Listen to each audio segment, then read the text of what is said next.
মানবজাতি গঠনের শিক্ষা ও সহায়ক শিক্ষার ভূমিকা পর্ব 180।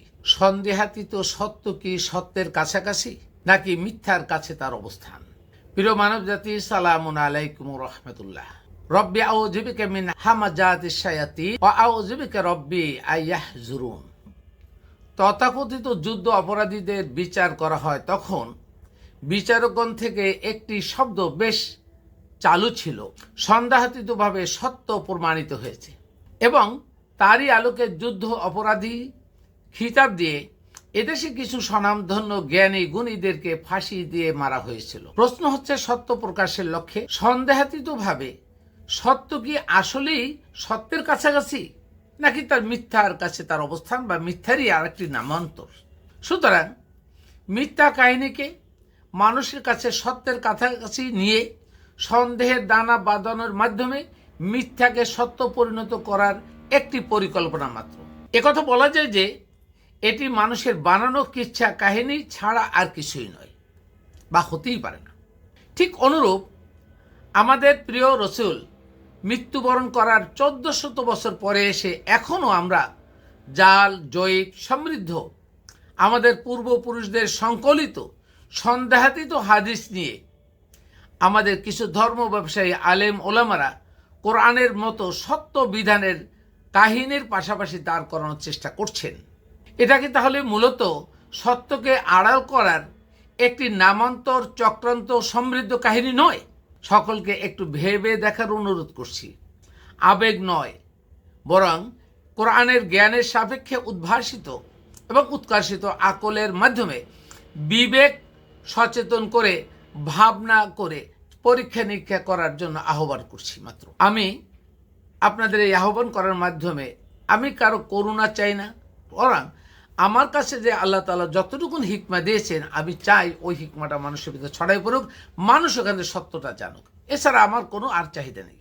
অনেক মানুষ আছেন যারা আমার লেখা এবং ভিডিও দেখে তাদের মনে পূর্ব থেকে জমে থাকা সন্দেহের দানার জন্য আবেগের বশে বশীভূত হয়ে বিবেক উৎকর্ষিত না করে অনেকেই কমেন্ট করে থাকেন।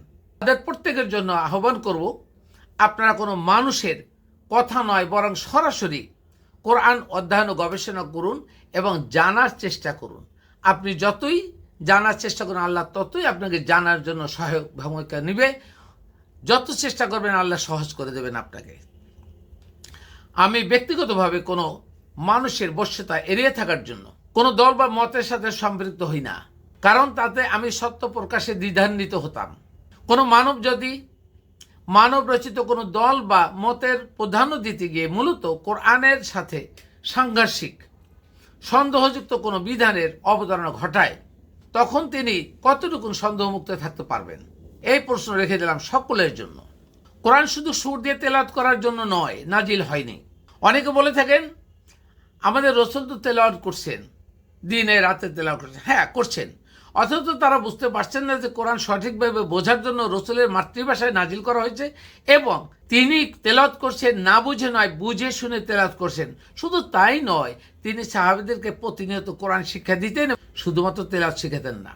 আপনারা নিশ্চয়ই জানেন, এক বালতি দুধের মধ্যে এক ফোঁটা প্রস্রাব নিশ্চিত হলে বাহ্যিকভাবে দুধ খাওয়ার উপযুক্ত মনে হলেও আপনি যখন মন থেকে জানবেন তখন অন্তত আপনি তা গ্রহণ করবেন না। তাকে মন থেকে জানতে হবে। বাহ্যিকভাবে দেখলেই আপনার ওটা পবিত্র হয় না, তাহারত হয় না। যদিও এক ফোঁটা দুধ থাকলে হয়তো আপনার শারীরিক কোনো ক্ষতিই করবে না, কিন্তু মনের থেকে যখন জানবেন তখন আপনি খাবেন না, ধিক্কার দিবেন। অনুরূপ কোরআনের সত্য জ্ঞানের সাথে ইবলিসের প্ররোচনায় জাল জয়ীব বা কোরআনের সাথে সাংঘর্ষিক কোনো হাদিস বা অন্য কোনো মানবীয় তথ্য সংযোজন হলে মূলত আপনার মনে কোরআনের সত্য জ্ঞানকে ধ্বংস করার জন্যই যথেষ্ট।